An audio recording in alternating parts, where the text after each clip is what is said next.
तो दोस्तों जो मेरा लास्ट वीडियो था केबीसी के रजिस्ट्रेशन के ऊपर, जिसमें मैंने केबीसी के रजिस्ट्रेशन प्रोसेस का फर्स्ट हर्डल कैसे क्रैक करना है उसके अपने एक्सपीरियंस साझा किए थे, उसको इतना प्यार देने के लिए बहुत बहुत शुक्रिया। अब ये वाला वीडियो जो मैं बना रहा हूँ वो उसी वीडियो को ध्यान में रखते हुए बना रहा हूँ जो उस वीडियो कमेंट सेक्शन में आपने सवाल पूछे थे, मेरे सोशल मीडिया पर, फेसबुक पर, इंस्टा पर, जो भी आपके डाउट्स थे जिस भी तरीके के, उन सब सवालों का जवाब मैं इस वीडियो में दूंगा। तो एक बार फिर से मेरा नाम है अभिषेक झा और स्वागत है आपका मेरे चैनल पर।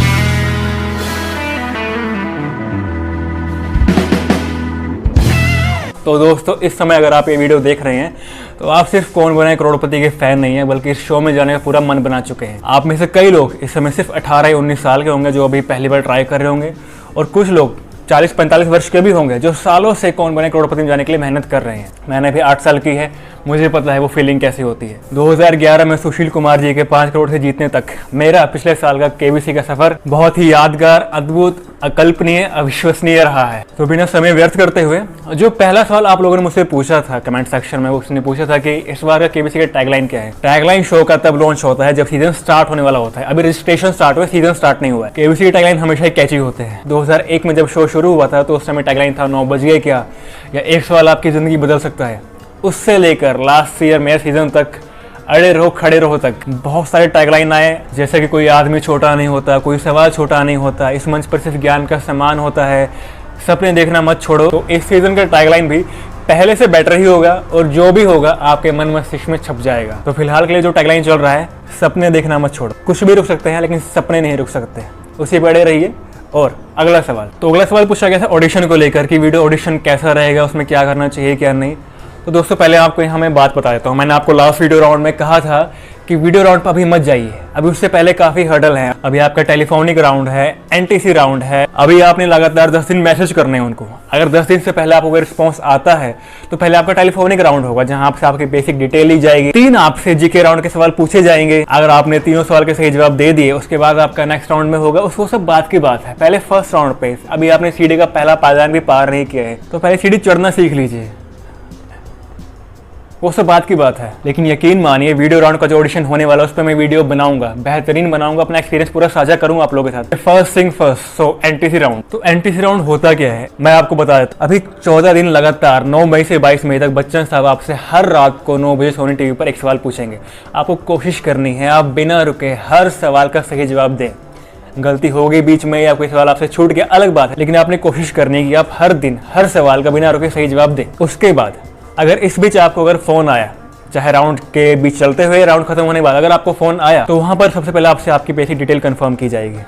हो गया वो राउंड खत्म, आईवीआर पे आप गए, आपसे वहां पर 3 सवाल पूछे जाएंगे। अब उन 3 सवालों को लेकर यूट्यूब पे कई वीडियोस हैं, गूगल पर कई वीडियोस हैं, जैसे वही सवाल पूछे जाने वाले हैं। चाहूं तो आपका टाइम वेस्ट करने के लिए मैं भी आपको 10 सवाल बता सकता हूं कि भाई ये सवाल आएंगे, ऐसे सवाल आएंगे, आप सीख लीजिए, पढ़ लीजिए, आपके काम आएंगे। लेकिन अगर आपने पैटर्न समझ लिया कि आपसे क्या सवाल पूछे जाते हैं तो आप खुद गूगल करके, खुद किताबें पढ़ के आप समझ सकते हैं कि एक्चुअली में उन सवालों का लेवल क्या है और आपको तैयारी किस हद तक करनी है। तो मान लीजिए आपसे पहला सवाल पूछा ऑप्शंस के साथ कि किस नदी को बिहार का शोक भी कहा जाता है। ऑप्शन में 4 है आपके पास, कोसी, नर्मदा, भागीरथी। ये सवाल मैंने आपको एक उदाहरण के तौर पर दिया है ताकि आपको एक आइडिया हो जाए कि सवाल कैसे पूछे जाने वाले हैं आपसे। ठीक, तो बिहार का शोक कहा जाता है कोसी नदी को। कोसी नदी किस ऑप्शन पर है? ऑप्शन ए पर। आपने ऑप्शन क्लिक कर दिया, जवाब ठीक हो गया आपका। कुल मिलाकर आपसे ऐसे 2 सवाल पूछे जाएंगे जो कि आसान होंगे, चाहे वो आईपीएल को लेकर हो, क्रिकेट को लेकर हो, ज्योग्राफी को लेकर हो, हिस्ट्री को लेकर हो, बिजनेस, इकोनॉमी, लैंड, पीपल, कुछ भी सवाल हो सकते हैं, लेकिन सवाल आसान होंगे,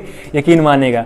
अगर आपने करंट अफेयर्स को पढ़ा है, अगर आपके यूट्यूब पर वीडियोस देखते हैं करंट अफेयर्स की, आपको मैगजीन पढ़ते हैं, आप न्यूज़पेपर पढ़ते हैं, चाहे वो हिंदी हो या इंग्लिश हो, तो आपके लिए वो सवाल बिल्कुल भी मुश्किल नहीं होंगे। अब मैं आता हूँ मुद्दे पर, एनटीसी पर। एनटीसी यानी नियरेस्ट टू करेक्ट। आपसे जो तीसरा सवाल पूछा जाएगा जिसमें आपके पास कोई ऑप्शन नहीं होगा, ऑप्शन नहीं होगा तो कैसे जवाब देंगे? ऑब्वियसली कीपैड में नंबर को दबा के। अब पैटर्न क्या होता है उन सवालों का? मान लीजिए आपसे पूछा गया कि दिल्ली से लेकर बिहार तक का डिस्टेंस कितना है, दिल्ली से बिहार की दूरी कितनी है। आपने वहां पे एग्जैक्ट नंबर डाल दिया, बहुत अच्छी बात है। अगर एग्जैक्ट नंबर ना डालो तो कोई बड़ी बात नहीं है। मैं फिर से बता रहा हूं, कोई बड़ी बात नहीं है। मान लीजिए एग्जाम्पल के लिए 1 किलोमीटर का डिस्टेंस है, अगर आपने 0.9 भी डाला है तो इसका मतलब ये नहीं कि आपसे गलती हो गई है। नियरेस्ट टू करेक्ट का मतलब होता है कि आप सही जवाब के कितना पास हैं, और बहुत कम लोग सही जवाब के पास होते हैं क्योंकि उस समय पर आपको सही जवाब ध्यान में नहीं आता। आई रिपीट, इतने प्रेशर वाले माहौल में आपको सही जवाब ध्यान में नहीं आता। चलिए, ये था डिस्टेंस वाला सवाल। एक और उदाहरण लेते हैं, एग्जाम्पल एक और लेते हैं। आपसे पूछा गया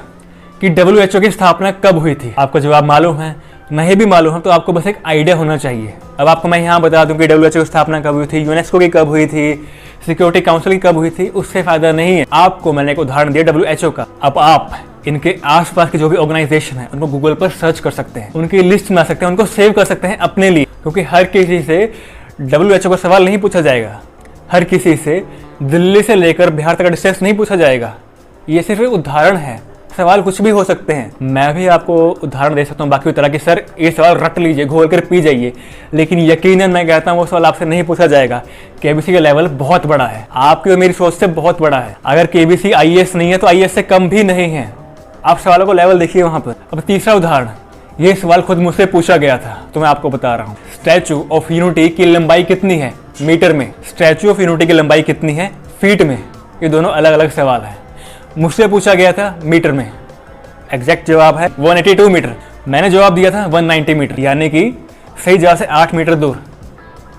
हो गया सिलेक्ट। क्योंकि मैं आपसे अलग नहीं हूं तो मैं आपको यही समझा रहा हूं, सिर्फ एक सवाल के पीछे मत पड़ी, आपका टाइम वेस्ट होगा, स्ट्रेस बढ़ेगा, कॉन्फिडेंस लूज हो जाएगा, आपका फायदा नहीं है उससे। आप एक काम कीजिए, गूगल पर जाइए, जो प्रोमिनेंट ऑर्गेनाइजेशंस हैं वर्ल्ड की या इंडिया की, वो सब एस्टैब्लिश्ड कब हुई थी, इनको सर्च कीजिए।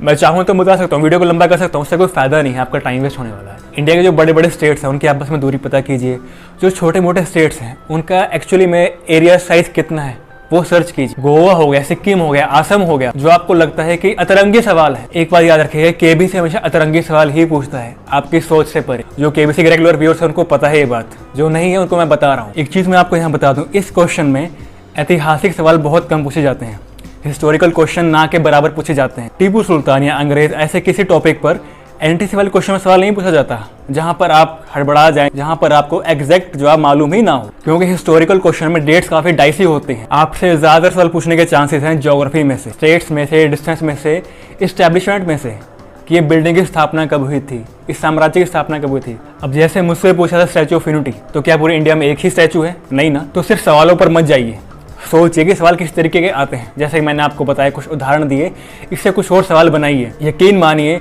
यूट्यूब पर एग्जैक्ट सवालों के जवाब देखने से वो सवाल नहीं पूछे जाएंगे। वो सवाल आपको शायद केबीसी की हॉट सीट पर पूछे जाएंगे, जो मैं आपको बाद में बता दूंगा, लेकिन जो एनटीसी के सवाल होते हैं उनका थीम बहुत कॉमन होता है, लेकिन सवाल यूनिक होते हैं। थीम पता ही है, डिस्टेंस, क्षेत्रफल, डेट, तारीख वगैरह वगैरह। इसके अलावा कुछ नहीं पूछा जाएगा, और बहुत मुश्किल तो खासकर नहीं पूछा जाएगा। वो आपको सिलेक्ट करना चाहते हैं, आपको रिजेक्ट नहीं करना चाहते। दोस्तों यकीन मानिएगा, अगर मैं बिना एनटीसी के सवाल की तैयारी की हॉट सीट तक पहुंच सकता हूं, एक सम्मानजनक राशि जीत सकता हूं, तो आप मुझसे अलग नहीं है। मैं आपसे किसी मामले में बड़ा नहीं हूँ, समझदार नहीं हूँ। बस आपको एक ही सलाह देना चाहूंगा, बिना समय व्यर्थ करते हुए करंट अफेयर्स की तैयारी कीजिए। सिर्फ करंट अफेयर्स पढ़िए, क्योंकि आपको पता है करंट अफेयर्स में सवाल आएगा ही आएगा। करंट अफेयर्स कहीं नहीं जाने वाला। हिस्ट्री में से शायद आए, बिजनेस में से शायद आए, इकोनॉमिक्स में से शायद आए, लेकिन करंट अफेयर्स पूछा जाने वाला है यकीनन, चाहे फर्स्ट राउंड में चाहे हॉट सीट पे। तो करंट अफेयर्स को मत छोड़िएगा। मैंने कहाँ से पढ़ाई की थी नेक्स्ट वीडियो में लेकर आऊंगा। अब अगर सोमवार को आपको कॉल आया और आपके साथ 100 और लोगों को कॉल आया, तो क्या 100 के 100 लोगों से अलग अलग सवाल पूछे जाएंगे? नहीं ना। और मुझे यकीन है आप जो भी लोग वीडियो देख रहे हैं या नहीं भी देख रहे हैं, अगर आप में से किसी को भी कॉल आया तो उस एनटीसी के सवाल की वजह से आप रिजेक्ट नहीं होने वाले, यकीन मानिएगा। धन्यवाद, जय हिंद, फिर मिलेंगे।